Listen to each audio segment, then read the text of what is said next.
Ooh, it's way past our time, huh? Yeah. Well, let's get started. Okay.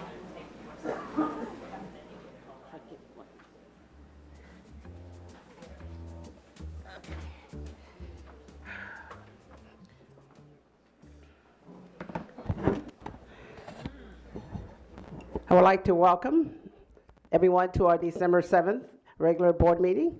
Welcome to our student representative from Garfield High School, Elsie Mackley. Ms. Mackley will have an opportunity to provide comments regarding her school later in the meeting. Ms. Ritchie, the roll call, please.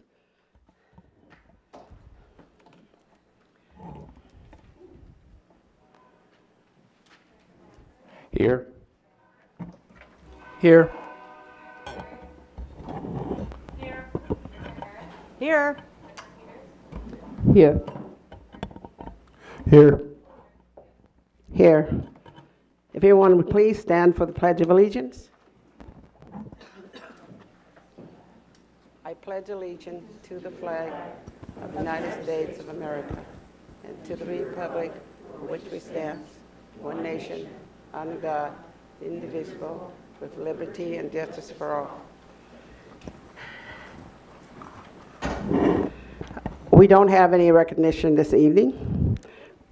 Oh, we do?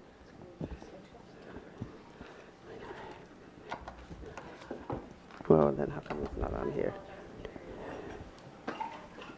Oh, there it is. Okay. Okay. Schools of Distinction. I'm going to go ahead and hand it over to our Superintendent Nyland. All right, actually I'm going to start with a different recognition. Later this evening, the board will select its officers for the coming year. And that means that Director Patu, who served as board president for the last year, will be stepping down. And I want to publicly thank her for her service. She's been connected to the district for decades and has helped us lead in so many ways, both as board president and in support of our eliminating the opportunity gap. And everywhere she rises to the occasion in terms of bringing her passion for connecting with and caring for and loving our students. Over this last year, she's represented the district, obviously, at all of these board meetings, which takes a lot of work, and the committee meetings, as well as hosting community meetings and representing the district at the Council of Great City Schools, telling about what we're doing to eliminate opportunity gaps. This year, she started the work on relationships at the Summer Leadership Institute, telling some of her very powerful stories about how she and her husband have had such a big impact in students' lives over many years. So I want to thank Director Patu very, very publicly on behalf of Seattle Public Schools for your leadership and support of all of our students.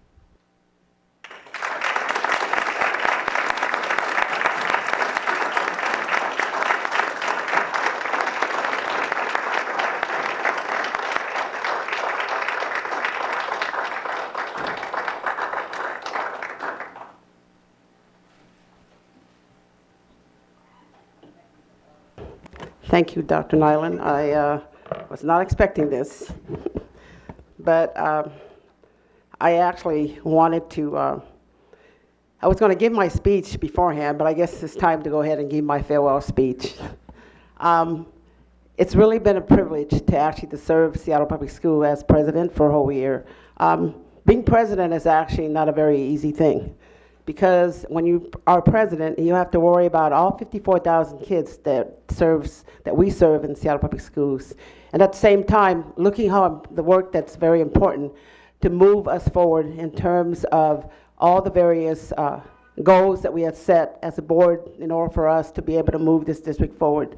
I believe that all our board directors who are up here today believe in the goals that we have already voted on and goals that we want to move forward. And I believe that we've actually set standard in terms of where we want it to go. Eliminating opportunity gap is a very important issue for me, mainly for the fact because it's been around for such a long time. I've been in district for over 30-some years, and we talked about eliminating opportunity gap almost on a regular basis. Been involved in many committee meetings that actually has to do with eliminating opportunity gap. But I think this year has been a year that we actually are seeing things moving forward. We voted on an initiative for supporting African American males. We also looking at eliminating opportunity gaps as a key or as a goal for this district to move forward this year. Well, there's a lot of work to be done, but at the same time, feel that we have a board this year that actually are very supportive of the work that continue to go on and who really believe in their heart that we can make a difference in terms of the lives of 54,000 students that we serve. We know that it's a hard job, but that's what we're here for. We're here to make a difference, and we're here to actually to be able to serve our children the best way that we can. And as president, I want to say thank you so much for all your support. I want to thank all my board directors, because I would not have been able to move forward if it wasn't for your support. And I thank you to our superintendent, Nyland, for being a very supportive superintendent. And I know sometimes he probably gets tired of hearing from me, but at the same time is that as president, you want to make sure that you work together with your superintendent to make sure that we both are on the same page in terms of moving this district forward. So I also want to say thank you to all the staff. I would not have been able to make it if it wasn't for their support. Aaron, who's always on my back, reminding me what I need to do and where I need to go. Lauren, who actually stepped in when Teresa was not here, who both of us blind leading the blind, but at the same time, we made it through. Teresa, who's always been here, thank you so much for your support. I could not have done it without you always reminding me and writing me notes and what I'm supposed to be doing in order for me not to screw it up. I'm not a perfect leader. Leaders make mistakes, but I think we learn from our mistakes. It makes us better leaders. I remember when I was growing up and thinking about what I need to do, my father always reminded me, to be a good leader, you have to learn how to serve. For me, serving is what's most important. We have to know exactly what is it that we need to do in order for us to make a difference in the lives of 54,000 kids that we serve in Seattle Public Schools. We're not here because we want to be here. We're here because there's a purpose for all of us to be here, to make those changes that we need to make. And yes, we're going to screw up. We're not going to be able to do everything the way that all of you want us to do it, but we're doing the best that we can and be able to hopefully successfully be able to provide opportunities for every child that we serve here in Seattle Public School. So on that note, I want to say thank you so much to everyone for your support.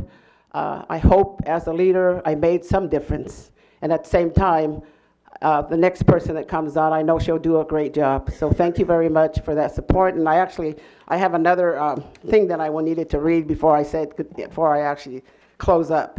And this is actually for Teresa. Before we get into the business of our meeting, I wanted to take a moment to thank Teresa Hill, our board office manager, for her 6 years of service in the board office. Today is Teresa's last board meeting before she moves to a new position in the Human Resource Division. Teresa, you have provided great support to the board over these years. Thank you so much, because I know I would have been lost if you were not here. We are happy for your new job and are glad you will keep working for Seattle Public Schools. We wish you the best in the transition that you are actually making. I'm going to miss you, but life goes on. And I know that you'll do great. Clover's very happy to have you. So thank you so much for all the work that you've done. And I want to say right now, thank you.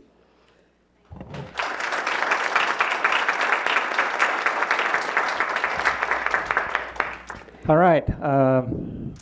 Thank you, Betty. Recognitions for 11 of our schools who've been named schools of distinction. So thank you for coming tonight, for our principals, and thank you for all the incredibly hard work that has gone into this recognition.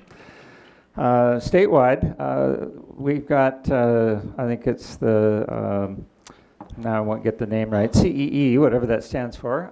They do number crunching statewide, and they figure out who are the schools that have continued to make progress consistently over a number of years, and then they're recognized by each of the educational service districts. So out of 36 schools across our region, our local regional education service district, 11 of those schools were from Seattle. And as we were celebrating with cake in the lobby, a couple of them were talking about however many years ago it was, when they were level 1 schools and identified by the state as needing the added support and added oversight. And so for many of these schools, well, for all of them, it's an accomplishment, and for some of them, it's been an incredible transformation. So I'm going to read through the list alphabetically and ask the principals to come forward, and I'll ask Anya Ritchie if she'll help pass out the certificates to each principal, and then when I'm done, I'll invite the board down front and we'll do a picture with principal and representatives that they have here from their schools. And I might add finally that 9 of these schools are repeats from previous years, and so they've continued their track record of success. So BF Day Elementary, Principal Stanley Jaskett.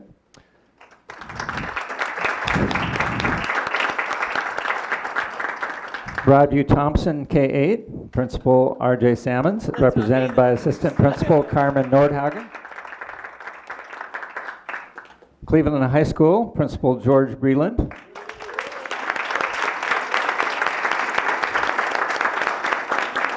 Hawthorne Elementary, Principal Sandra Scott.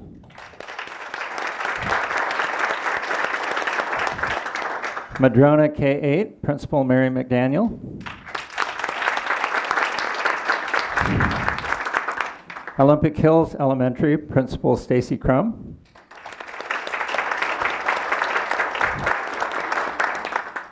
Rainier Beach High School, Principal Keith Smith. Represented by our Dean of Students, Jocelyn Alexander Shaw. Rainier View Elementary, Principal Anitra Pinchback Jones. Viewlands Elementary, Principal Michelle Ota. And West Seattle Elementary, Principal Pamela McCowan Conyers. Larry. Hazelwood? I went by Hazel Wolf. I'm sorry. Hazel Wolf K-8 STEM, Principal Debbie Nelson.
Thank you again to our principals and to our incredible staff and educators and the parents that make awesome things happen for our kids.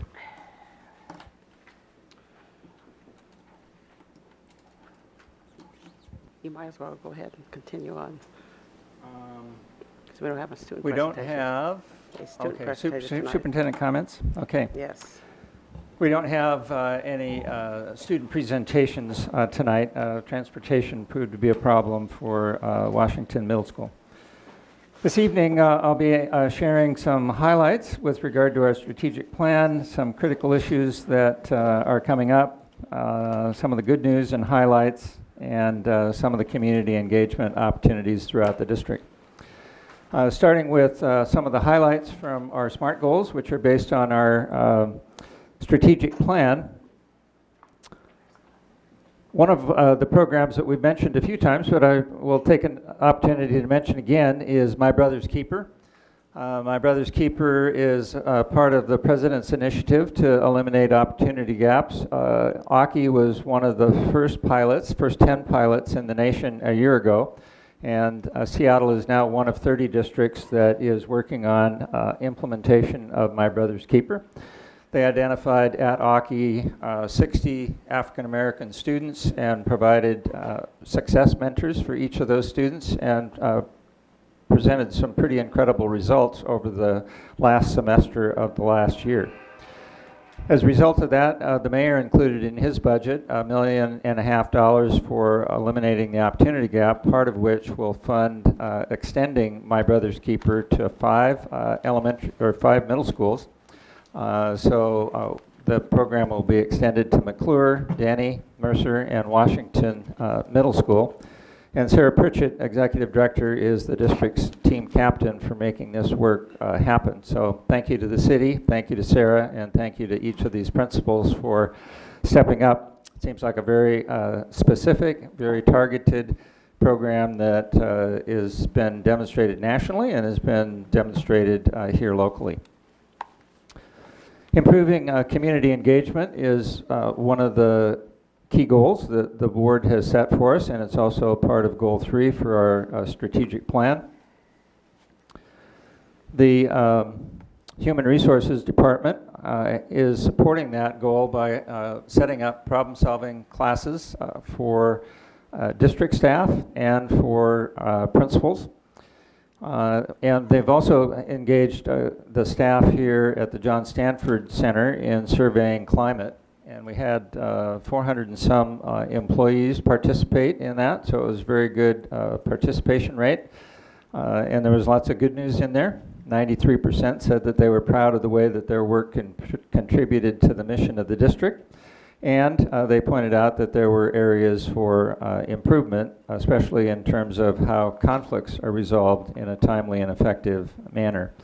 And so, as I mentioned, the Human Resources Department, as part of one of the board's SMART goals, will be providing a series of 2-day trainings for district-level managers and principals. The third area that I would highlight under our SMART goals has to do with our positive student-teacher relationships. As mentioned before, on September 1st, we had more than 4,000 of our educators participating in a district-wide training on how we could create positive teacher-student relationships. And the school's committed to setting a goal for climate, and teachers committed to reaching out to build relationships with several specific students. Over 50 of our schools, a little bit more than half, committed to using the student climate survey on a regular basis throughout the school year. And one of those schools, Viewlands Elementary, has, I guess all of them have gotten their data back, but we've heard about one of them who's gotten their data back. And they reference several specific questions where they saw 16% and 20% increases in the student responses around some of those key areas that we've noted before. When students say that I have an adult at school who cares about me, then they're more likely, not guaranteed, but more likely to be successful in the classroom and proficient. So continue to be enthused about the work that our schools are doing, and particularly in this area of climate and relationships. Some of the hot topics coming up, certainly budget is a big part of that. We launched the work, well, we've been doing the work for a long time, and we've been having community meetings, but we launched it with some more public recognition of the fact that we have a huge issue to solve with regard to the budget. And we're quick to point out that, I have to be careful. So our local legislators have been very supportive of McCleary and what we can do to close gaps, but it takes the 50% plus one in Olympia to get that work done, and so far that hasn't happened.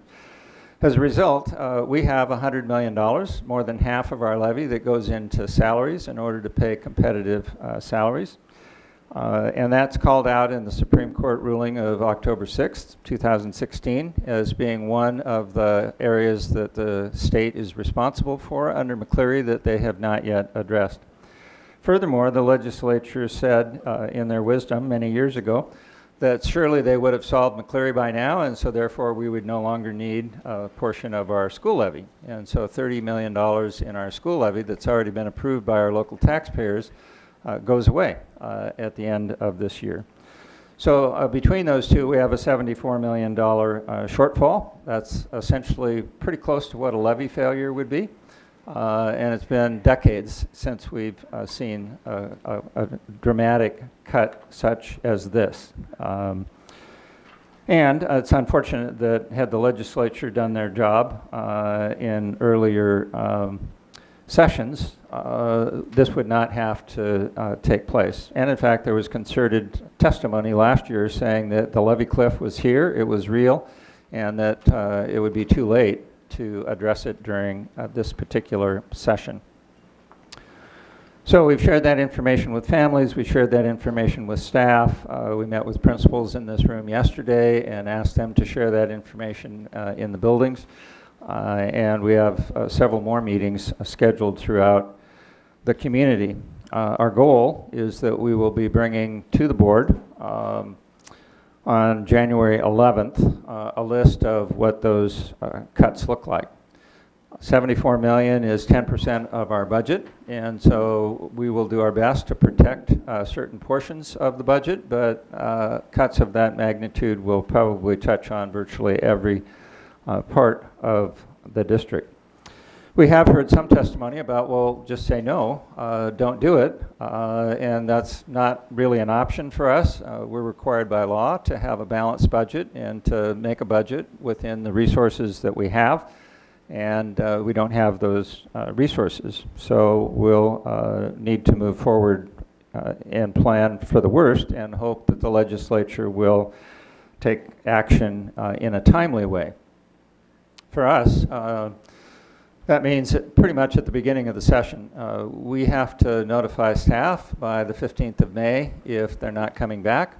And so legislative action that we widely expect to happen, possibly not until the end of June, we'll be, I'm sure, happy to take that news whenever it comes. And hopefully it will be good news and the legislature will restore at least the local funding and do something toward moving forward on McCleary.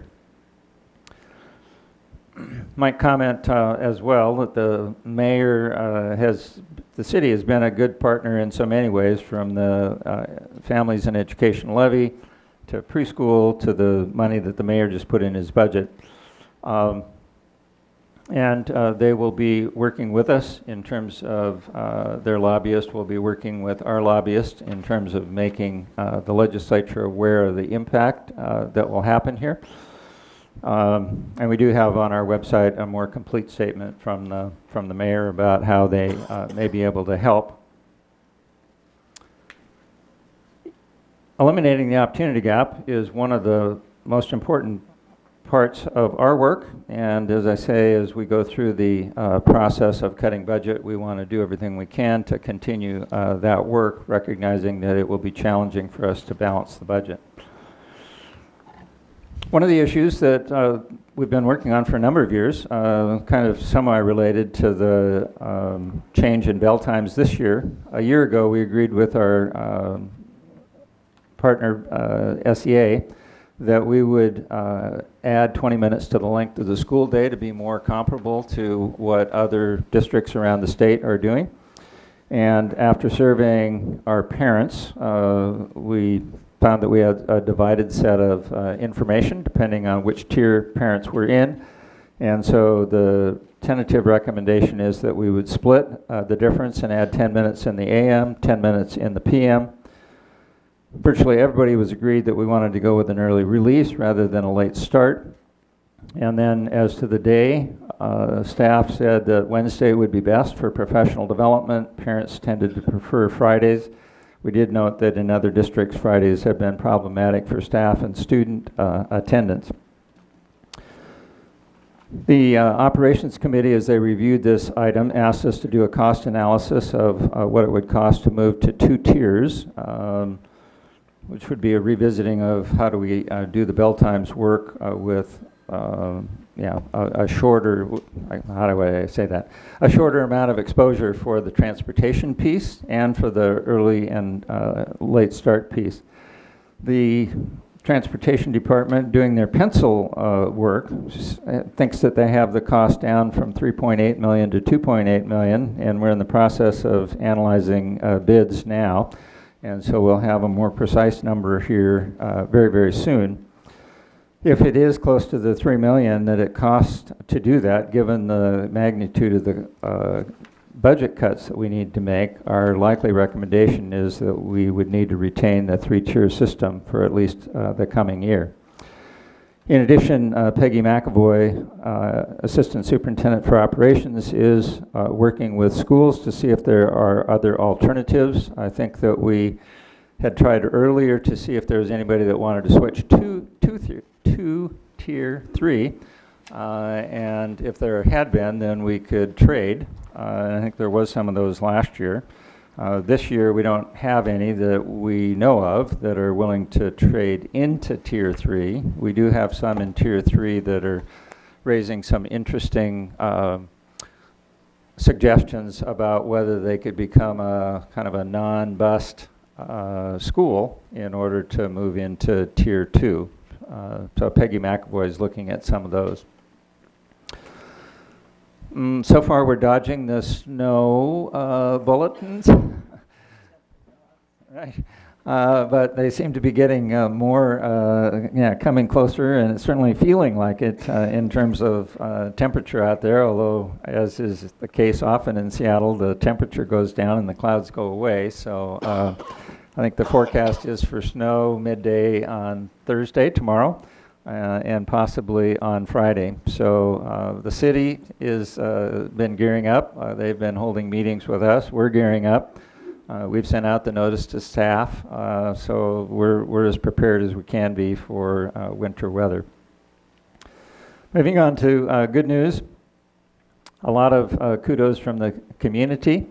Rocks Hill Elementary kindergarten teacher Michael, I'm not sure how to say that, Popelka, has been awarded a Fulbright Distinguished Award in Teaching from the U.S. Department of State, and has the opportunity to do some research from January until May in the Amsterdam area. Two of our schools, Roosevelt and Cleveland, have been doing very well with their ultimate Frisbee teams and are working to send representatives to the national tournament. Tyra Williams here at John Stanford Center, our McKinney-Bento liaison, was called out by Roy Chang, pastor of the Seattle Chinese Alliance Church, saying that Tyra is hands down the most relationally connected Seattle Public Schools representative I know. And he goes on to sing her praises for helping build the church-school partnerships, 45 of them now.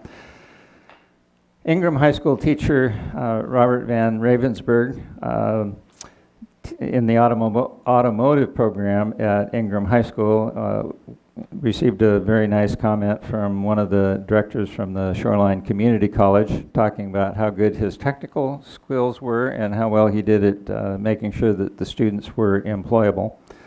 And kudos to Boo Balkan Foster, teacher at Chief Self, who provides Native American support there. One of her colleagues talked about how she's been getting buy-in from Native students and how they're noticing the difference in their classroom. So a lot of people in the community are noticing the good work that our staff are doing.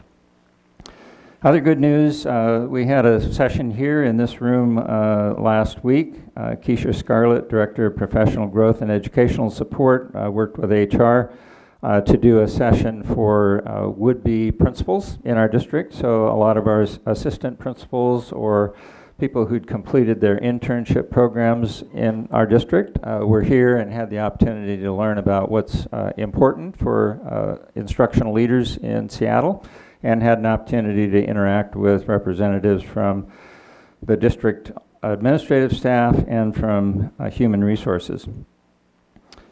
The Human Resources Department has been working on the substitute fill rate. We started out pretty well at the start of the year, and then the flu season came, and So they've done quite a few things, and as a result of that, the fill rate is creeping back up there. So it's always a challenge. The legislature did make some changes a year ago. We made some changes a year ago. And so we do recognize that it's a real challenge for learning when you are short a teacher in a building for the day. School board retreat. School board met here all day Saturday. Thank you. And had a great session with regard to 3 of our goals, looking at the budget, community engagement, and eliminating opportunity gaps. I thought we had a lot of good give and take and exchange of good ideas around that. Yesterday in this room, we were grateful we did not have a snow day. Dr. Dowdy Abe was here and shared with our principal corps the history of race relations in Seattle. So fascinating to go back. I knew some of the history from the 60s, but he went all the way back to the 1860s and talked about very interesting. So we were one of the first states in the country in the 1860s and 70s that had African Americans had the right to vote, and as we kind of know, women, white and African American, had the right to vote for, I don't know, about 6 or 7 years until it was declared unconstitutional by the Supreme Court. So there's been times in our past where we've been leaders in the work, and then there's been times in our past where it's been, as it has been elsewhere, very controversial. And unfortunately, as Director Patu noted, there is that long pattern that shows that it continues to be an issue that we need to address and do better at making progress. There was I should mention around the Leadership Learning Day, Director Harris and Director Blanford were here for that, so appreciate their support for both coming out and meeting and greeting and working with the principals as well as being there for that session. And then yesterday we had saw him here earlier. We had one of our students that was recognized at a regional meeting, and the theme was around kind of Core Plus. So it's how do we prepare students for college, but how do we also prepare students for career and for life? And we've got a lot of energy building around this. The Chamber of Commerce was there, trades were there.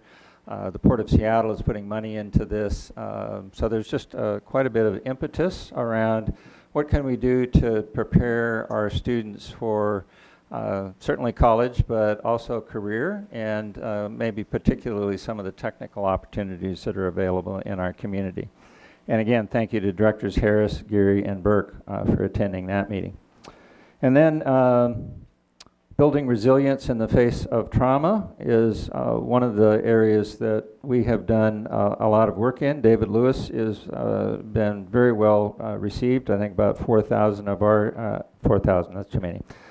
I think it's about 2,000 of our teachers have been through the workshops that he has put on. And he continues to give workshops not only to our staff, but to some of the others in our community. School visits, I continue to be impressed with the work that I see in schools in many ways in terms of good instruction as well as in the relationship building. Was this last week have been at Daniel Bagley, McDonald International, John Stanford International, and we haven't done as well at reporting out on the visits that other staff make to schools. We'll be making that change here as we get better at coordinating our information. But Michael Tolley, Associate Superintendent for Teaching and Learning, has been to Stevens and World School that I know of. I think there was others in there, but we'll make sure that we do a better job of getting that information in here. And then community engagement opportunities. Garfield High School had their report card conferences recently, and they had students, I suppose many schools do the student-led conferences, and this is kind of a combination of student-led conferences as well as what many schools and districts do in terms of sharing projects and trying to get community input. And I know that Kim Whitworth here from the central office participated and had great things to say about the opportunity to interact with students and hear what student hopes, dreams, and aspirations were, and to give some feedback to them. I do know that the event raised some questions that we had to research. So unfortunately, I guess our policies make it difficult to communicate what we're trying to do. They use the word volunteers, and our policy and procedures distinguishes between volunteers and visitors. A volunteer being somebody who's in a school on a regular basis and needs to go through the fingerprinting and all of those kinds of things. A visitor, more like somebody who's coming in to be a part of, in this case, a fairly brief activity that did not leave them alone with students for any significant amount of time, and our policy does not require them to be fingerprinted. So we'll continue to work through that. It did raise some other questions about how consistent we are with our volunteer, not visitor, but our volunteer screening. And that is an area that's been a challenge for us over the years, probably due to past budget cuts. And we will be getting that information out to principals and reminding them what the procedures are and that those need to be followed. The early learning family engagement was held here in this room, I guess a while back. And we continue to work with Highline, Seattle, Edmonds, and Everett to learn about early learning and how we work together. So there was a lot of share-outs during that session about what others are doing and what we're doing and where we can steal ideas from each other. The eliminating opportunity gaps is part of, as we know, the central part of our work. And we've been having conversations for the last, 6 months with the Casey Family Programs and the Gates Foundation about some of the things that we've been trying to do and how they might be able to help us in that work. At the same time, we were talking with the Wallace Foundation, and that unfortunately proved not to be the success that we wanted it to be. They actually said that we were too far along in our work for them to support us, and they needed something that was more of a blank slate so that they could measure the impact of their program. But thanks to that ongoing conversation, it looks like we will be moving forward with issues around chronic absenteeism and the disproportionate suspensions, and may very well get support from Casey Family Programs and the Gates Foundation. The Meany is getting ready to reopen, so the Meany Middle School had a family meeting on November 2nd, and had that opportunity for the principal, who's been named, to talk about what some of the programs were coming forward, and specifically about Creative Advantage part that they would play in that. And Council for Large Public Housing Authorities. Wow. Webinar on intergovernmental partnerships within the housing and educational sector. 28 people attending that webinar and talking about how the Seattle Housing Authority and how Seattle Public Schools have been working in a partnership. So we continue to be called out nationally for the partnership work that we've been doing with the Seattle Housing Authority. Specifically this year they launched the importance of attendance, and particularly the importance of attendance during the first month of school for the 6,000 students that we have that are in public housing. Somali Cultural Responsiveness Training at Aki Kurosi was held on November 23rd with 80 people, including teachers and our CBO partners. Lots of opportunities to continue our elimination of the opportunity gap through improving our cultural awareness and partnerships.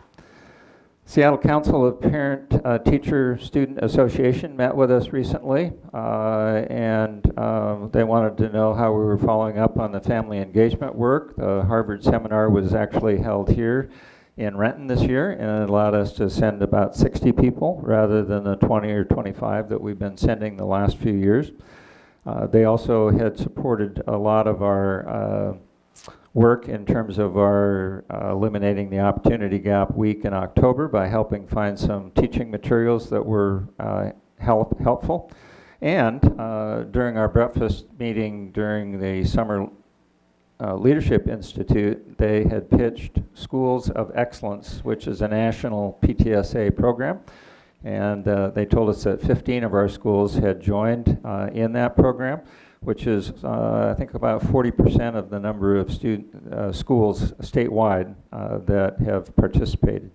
They also gave us some good feedback on how to communicate the 20 minutes, 24 credits in the coming budget cuts.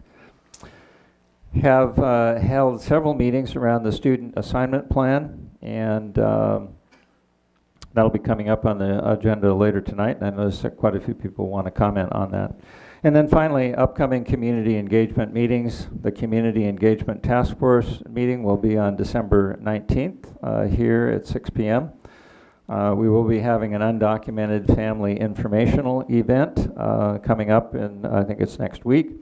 Thank you to the City of Seattle for providing support for that.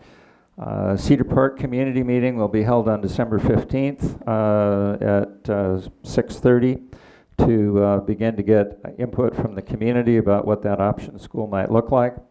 And we've partnering with the Seattle Council of PTSA for a series of budget meetings that will be held throughout the district to help make people aware of the coming budget gaps and what we will do to address that. And finally, as Director Patu noted, Teresa Hale, who's managed the board office for the last 6 years, has recently taken another position in HR, so she's not going far, but she will be moving out of that very important role that she's held in the board office. And we certainly want to thank Teresa for her many, many years of service and keeping us all in line and functioning and on time and getting the job done. So thank you, Teresa.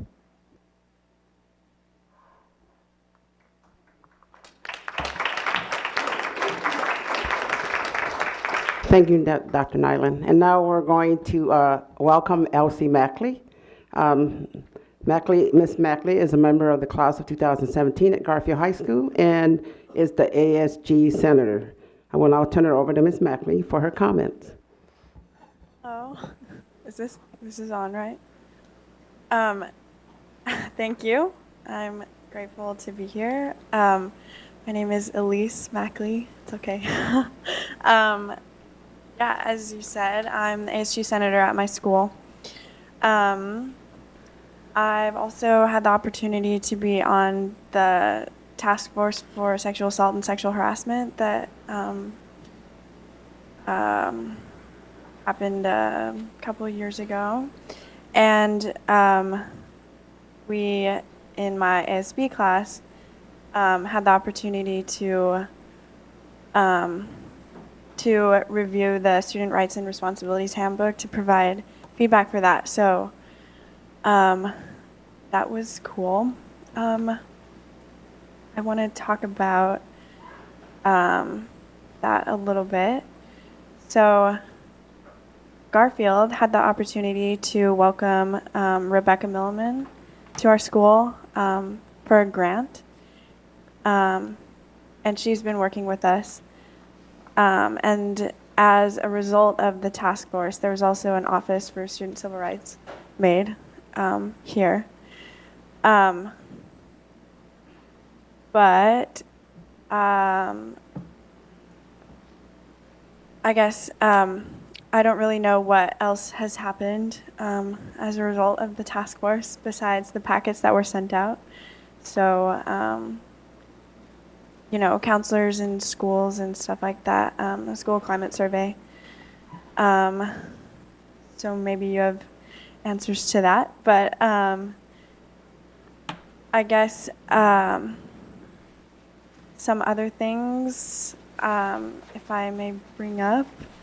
Garfield is a really special school because it's a neighborhood school and it also draws from all over the district because it's it has a lot to offer, including, you know, good classes and lots of programs. And so it has a lot of different types of people, and that is fabulous, but it also has created a little bit of a problem where there's an opportunity gap. So I think it's good to hear that you guys are trying to work on that, because that's very dear to Garfield's heart. We've been trying to work on that for a while now, I guess. Also, Garfield has a lot of students, and so that's, again, really great because we get to provide opportunities to them, but it also means that we're very pressured in terms of, you know, the space that we have and the teachers that we have. So pretty much every teacher shares their classroom with another teacher, and lots of them are overflowing. And then I guess, so Garfield is really known through, you know, in the city for protests that we participate in or organize, or, you know, we're very vocal. And just this year, like the football team kneeling for the national anthem, and the walkout that we held or participated in a few weeks ago. And so Garfield is very present in you know, Seattle, stuff like that. But it's kind of our way of expressing our values and stuff. But I guess there's kind of a little disconnect between the district and the schools, because we don't really see every day what is going on in the district, you know, what you guys do. And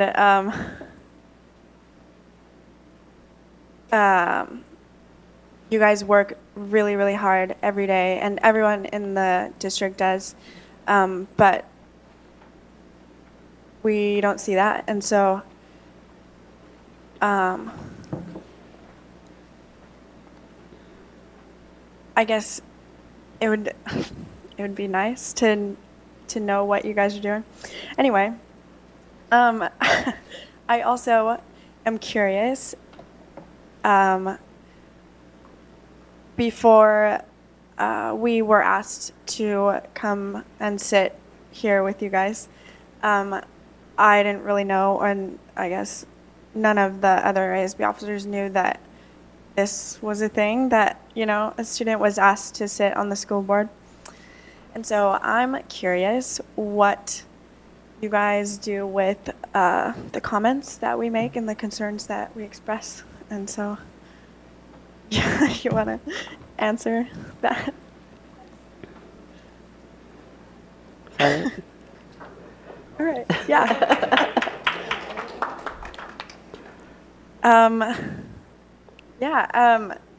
That was kind of all a little jumbled. I guess I don't really, I haven't done this before, and so,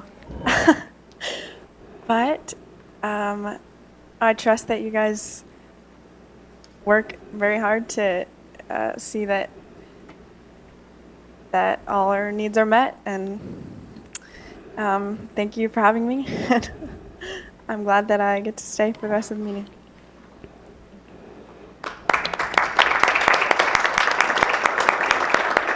Well, thank you very much, Ms. Mackley. We really appreciate your presence, and this is probably the best way for you to learn what the board directors do.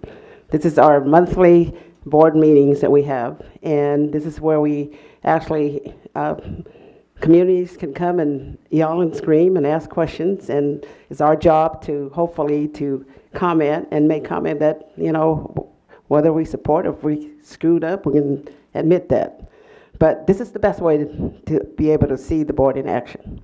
So you're getting your chance to actually to do that. And if you want to learn more about the board, you can come to every board meeting that we have. So thank you. Oh, that's right. Watch it on TV. Repeat it, I think, 5 or 6 times. Or come to my community meeting. I represent your school and would be happy to have you come to a community meeting. I'm sure my colleagues would join in that. And there's a great opportunity for richer dialogue and back and forth when you come to community meetings. So that's an option as well. And there's 7 board directors, and each one of them have community meetings. So you can look at the schedule and decide which board meeting you want to attend. So thank you again for your presence. We are now to reach our consent portion of tonight's agenda. May I have a motion for the consent agenda? I move approval of the consent agenda. I second the motion. Okay, approval of the consent agenda has been moved and second. Do directors have any items they would like to remove from the consent agenda?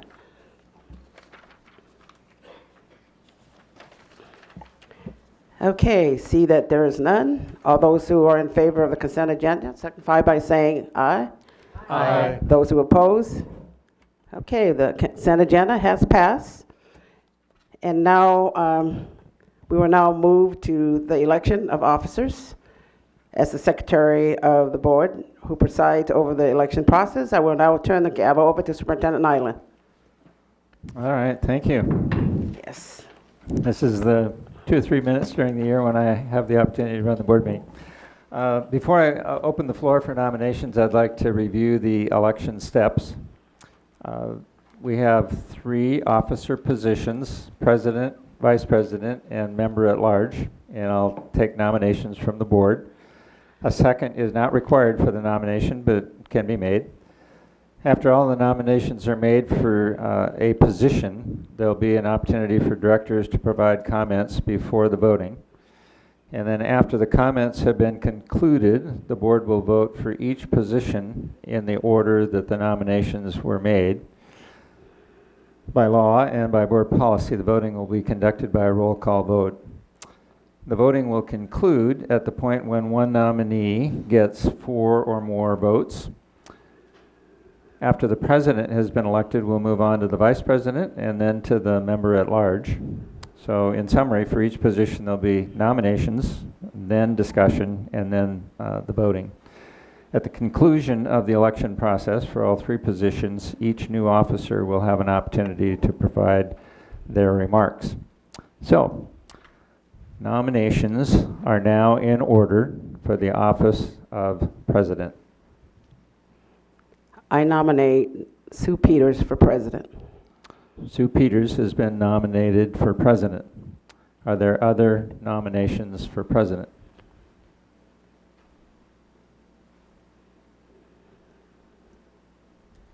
Are there other nominations for president?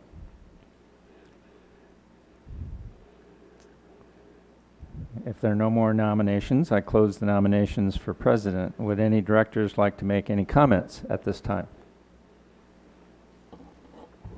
Director Patu. I nominate Sue because I've actually had a chance to work with Sue since she's been on the board, and she makes pretty sound decisions, and we both have the same interest, which is moving this district forward. And we don't agree on everything, but I believe that Sue has a passion for the students that we serve here at the district. So I'm very happy to nominate her as the candidate for president.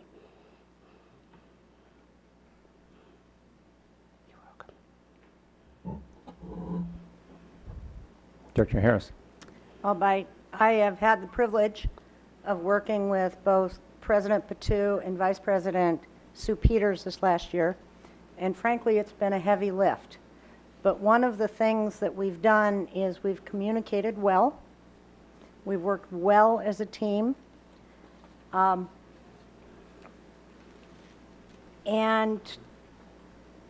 because of the challenges thrown our way, we have been more reactive than proactive. And I know that, that moving forward, Sue Peters will demonstrate the kind of candid leadership that will help us all.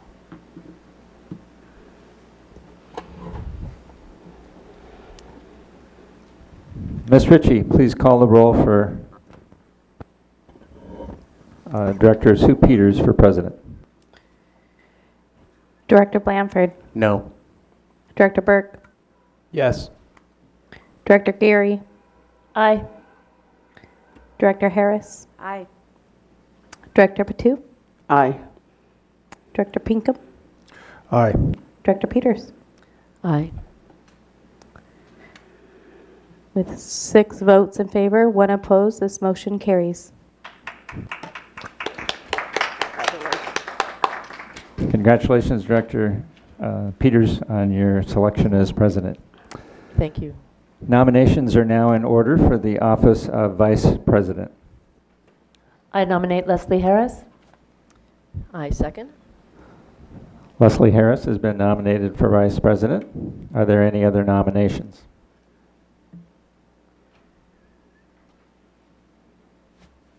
Are there any other nominations? If there are no more nominations, I close the nominations for vice president. Would any directors like to make any comments at this time? Director Geary. I've nominated Leslie Harris for the position of vice president because having sat on the executive for a year, I think it is good for continuity and consistency that we continue and maximize her experience in that role as she was new to the board. I think that's a great use of her, the experience she's gained this last year. I've also nominated her because she does bring a unique sensibility in terms of her desire for transparency for our board, and that her continuous reminders to all of us, I think, are good if at times they're a reminder that we're not doing our best always. And so, but it is good that she will continue to point out that we need to do that because that is a priority for our public and one that I think is important. I think she also brings another great voice into the executive in that Leslie seems to always appreciate the work of the people within the district at every level. From the people who we don't see often in this room, who sometimes we don't even see during the day in our buildings because they're working at night. And I think it's really important that at the very, very top, we have somebody who's always remembering the people who go to work in our district every day, and that that sensibility needs to be brought as well to many of the decisions that we make. So while I know she cares deeply about our students, as we all do, those are some of the unique aspects and the individual perspectives that I think will be valuable to our executive.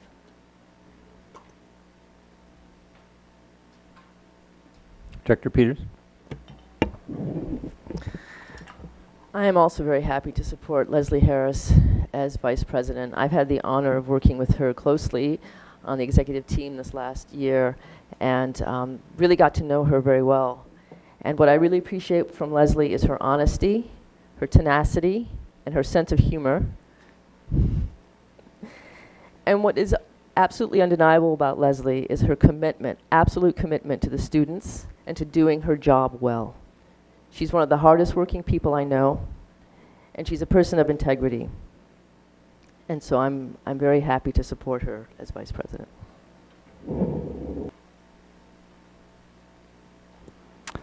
Ms. Ritchie, please call the roll for Director Harris for vice president. Director Burke, Aye. Director Geary, Aye. Director Patu, Aye. Director Peters, Aye. Director Pinkham, Aye. Director Blanford, Aye. Director Harris. Aye. 7 votes in favor, none opposed, this motion carries.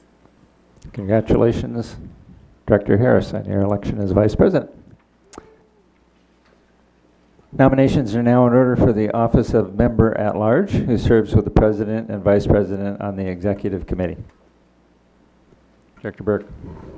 I nominate Scott Pinkham for member at large.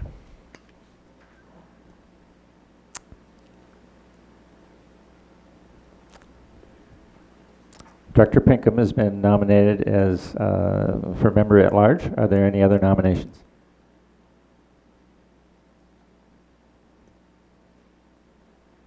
Are there any other nominations? If there are no more nominations, I close the nominations for member at large. Would any directors like to make any comments at this time? Director Burke.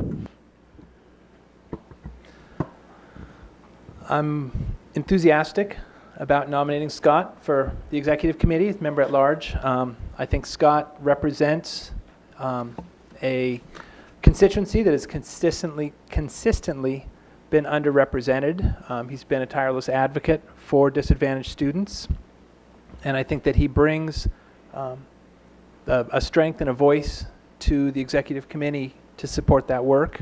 I've had the pleasure of working with him on a couple of different topics to build some community engagement and work on some amendments, and I'm excited for Scott to be in that role. Director Geary. I support this nomination as well, and I hope, for all the reasons Director Burke stated, I know that being part of the executive is something that Scott has wanted to do, so he's thought about this carefully and will bring to it the care that he brings to many of his decisions. I also hope that in bringing Director Pinkham onto the executive, that he will bring a perspective from a community that perhaps views organizations, community engagement, leadership with a fresh perspective, and that hopefully that we as a board will benefit from that perspective in how we move forward in terms of including the voices of our community and making everybody feel welcome and maybe trying some culturally different ways to go about leadership and decision making. I would welcome that. Director Harris. I'm excited about this. I'm excited about it because of several communities that Director Pinkham represents. He also, for those of y'all that don't know, is a longtime employee and lecturer at the University of Washington. So he brings a higher ed perspective to what we're doing. He also brings a systems perspective, what has worked at the UW, what has not worked at the UW, and gives us a heads up. He also brings some balance to present company's verbosity. And I like to tease him. I say, you know, Scott, it's like the old E.F. Hutton ads. When Scott Pinkham talks, everybody listens. And he brings a unique perspective, and I'm excited about working with you. Thank you. Director Peters. Well, I have a similar feelings about working with Scott and having him on the executive committee and just having him on the board. I really appreciate Scott's thoughtfulness, his wisdom, and the empathy he clearly has for our students in our various communities, and his connection to these communities. And so I look forward to having him join us on the executive committee and for his continued contribution to the school district as a school board director. Ms. Ritchie, please call the roll for Director Pinkham for the office of member at large. Director Geary. Aye. Director Harris. Aye. Director Patu. Aye. Director Peters. Aye. Director Blanford. Aye. Director Burke. Aye. Director Pinkham. Aye. 7 in favor, none opposed. This motion carries. Congratulations, Director Pinkham, on being elected as member at large. Madam President, I'd like to report that the officers for the Board of Directors for 2017 are President, Director Peters, Vice President, Director Harris, and Member at Large, Director Pinkham.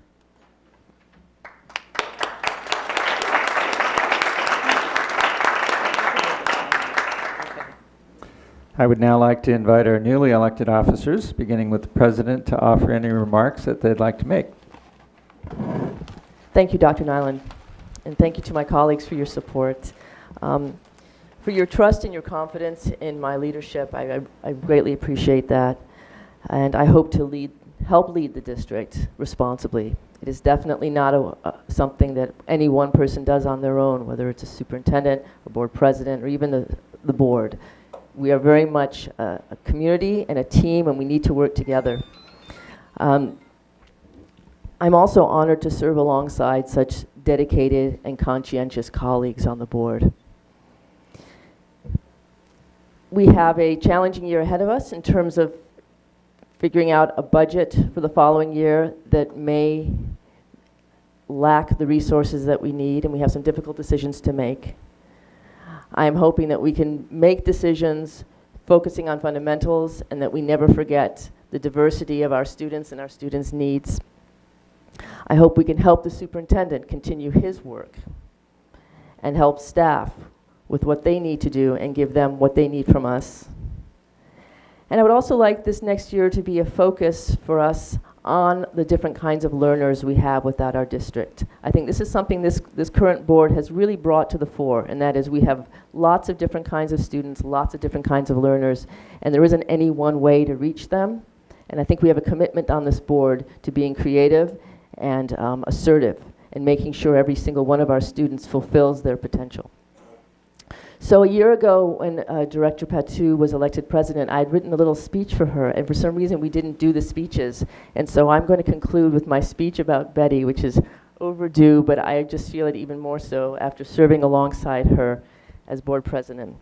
So I've had the honor of serving with Betty Patu on the school board these past 4 years, and I believe we are fortunate as a district to have someone of her integrity and experience as a public servant. And we were even more fortunate to have her as our board leader.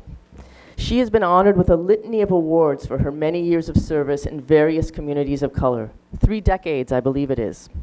To give you an idea of how long Betty has been working for the community, she and her husband were among the first recipients of Senator Patty Murray's Golden Tennis Shoe Award back in 1995.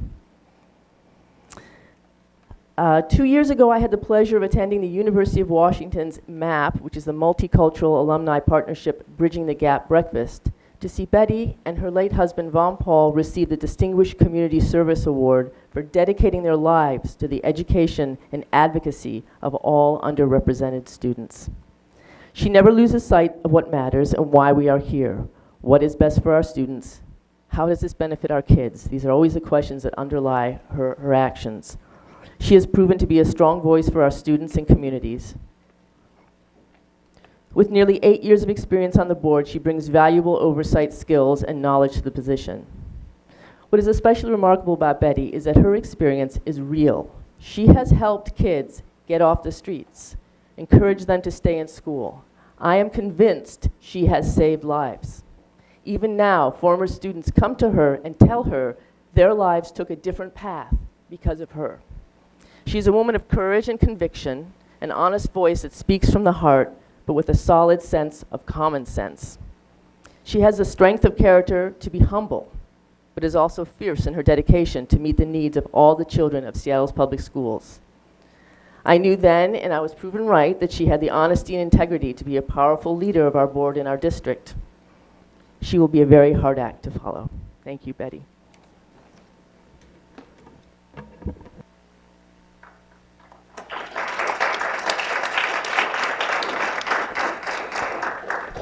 Director Harris.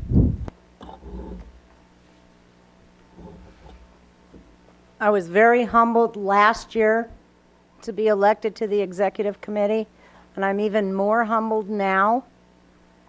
And it has been a steep and wondrous learning curve. And to my colleagues on the dais, thank you for that.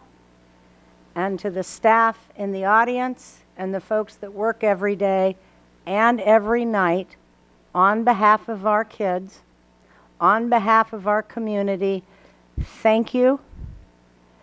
I might not respond to your email immediately, but I will respond, and I answer my phone, and I am here to serve you, and I am honored to do so. Thank you.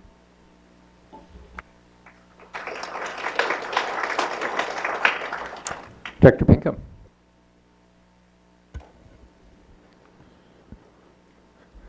First of all, a big Katsiayo, thank you for this honor.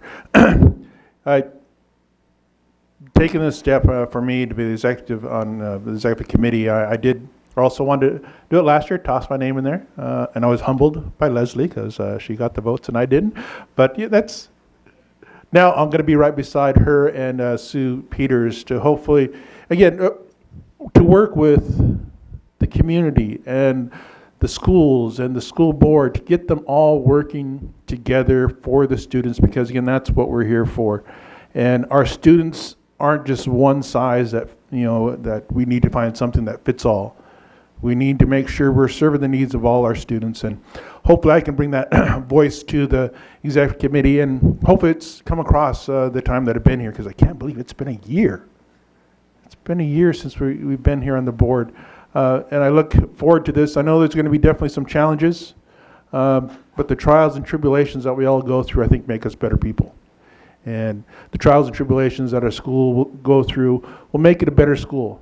And I think we have to let the community know, yes, there are times when it's going to be really tight. We have to make tough decisions that we can't take them all personally. We just have to know, hey, it's a time to buckle down and tighten our belts in a few places, and we'll get through this together.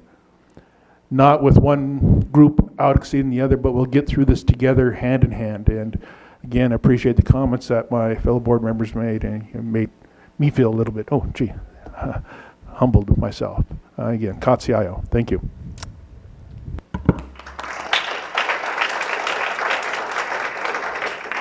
Again, congratulations to our new officers.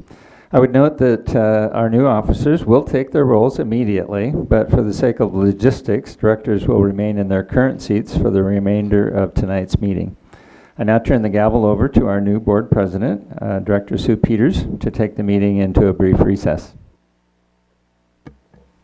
Okay, okay, I now call for, when we say brief, do we mean 5-minute recess? How does that sound? Okay, 5-minute recess, and after that we will have public comment, so sit tight. Thank you all very much.